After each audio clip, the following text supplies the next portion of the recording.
Don't panic, but resistance is useless. Didn't I just say that?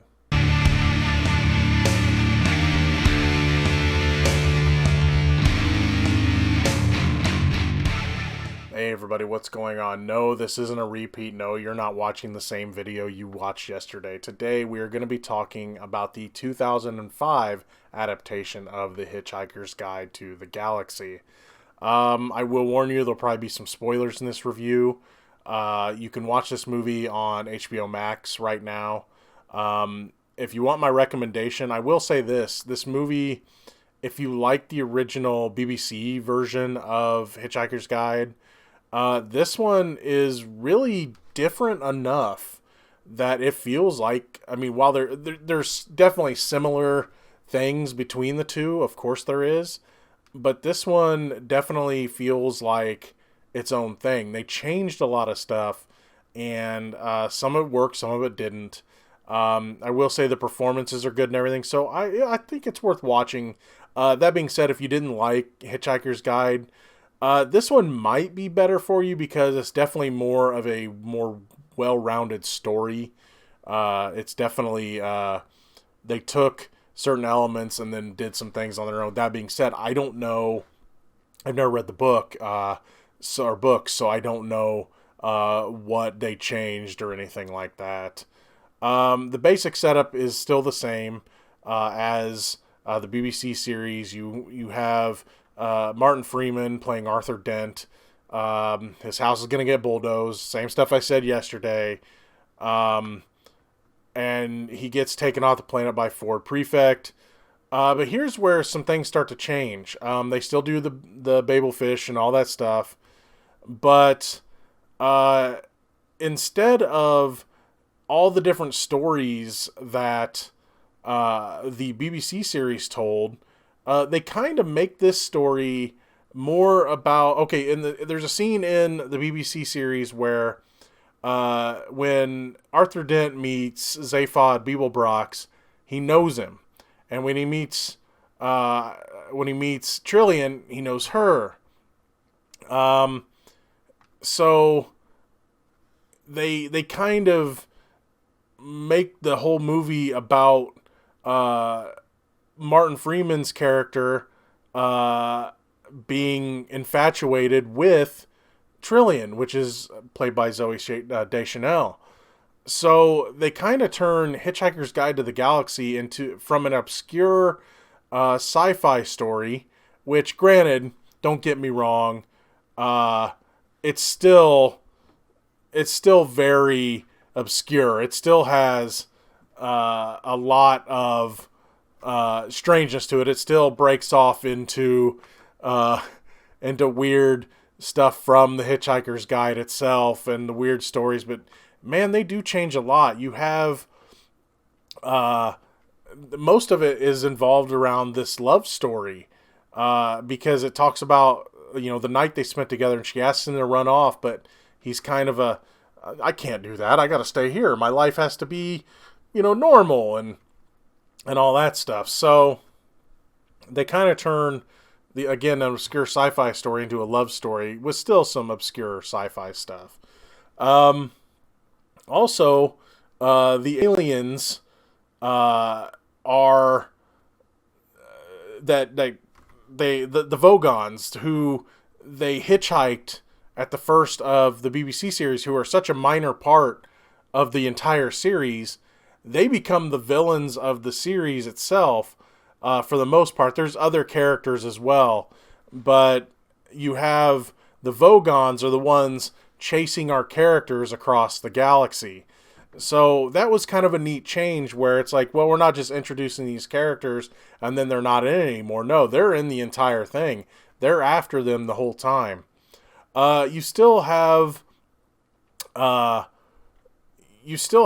characters trying to find, I can't remember the name of the planet, but Sam Rockwell, who, by the way, is insane in this movie, but really you need that character to be insane. He plays Zaphod Beeblebrox. In the original BBC series, he has two heads. In this, he does two, but of course, with the technology they had in 2005, they could make both heads animated. Now, granted, it's not out on the side like the BBC series. It's like hidden under his chin, so he flips up his neck, and the head is right here. That being said, it gets taken away from him very fast. I guess they must have run out of budget to do the two heads, so they had to find an excuse to get rid of it. But he's trying to find the location of the perfect planet, like they were in the BBC series. So he has to make a deal with John Malkovich's character, and so John Malkovich's like, you have to find me this certain gun, and the gun ends up, saving everybody in the end, of course. But you have to find this gun, and he was going to give him the coordinates, because what it is they have this random drive or whatever that they hit, and they'll end up like in different parts of the universe and everything. But if they have certain coordinates, they'll end up at the planet they want to end up in. So you have that going on, and then the whole thing is it keeps talking about the relationship between, or the possible relationship between, Arthur Dent and Trillian. Again, all the while you have the Vogons chasing them. Okay, when it came to the characters, for the most part, I liked everybody. So you have Martin Freeman, who is a perfect choice to play Arthur Dent. You kind of just need an everyman, and he was perfect. Zoe Deschanel was good in this. Sam Rockwell, I would say he was my favorite part, but he wasn't. I'll tell you who was my favorite in a second. Technically, it's two people.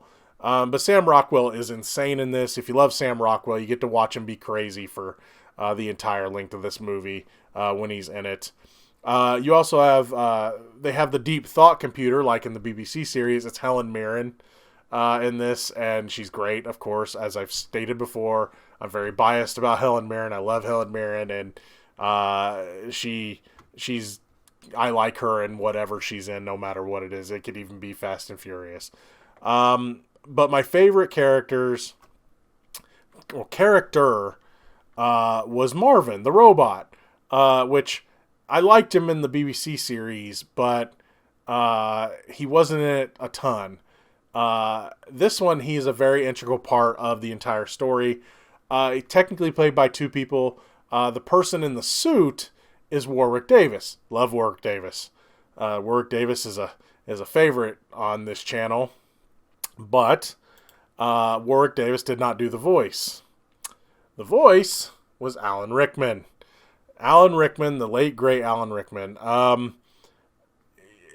His monotone voice for the robot. I know it's a crappy impression, but him doing the voice for Marvin, the depressed robot, it was fantastic, and I loved that they put him in more of the story, and he was definitely a very important part of the story.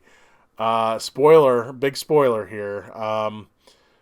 The gun that they are retrieving for John Malkovich's character is a gun that whoever fires it gives the personality to whoever it hits of the person firing the gun.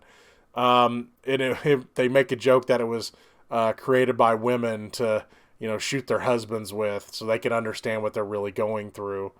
But to save the day, the Vogons are, they've got everyone cornered, and Marvin gets a hold of the gun. So depressed robot shooting entire army of Vogons with a gun that makes them feel like he feels, and then everybody's depressed, and it's hilarious.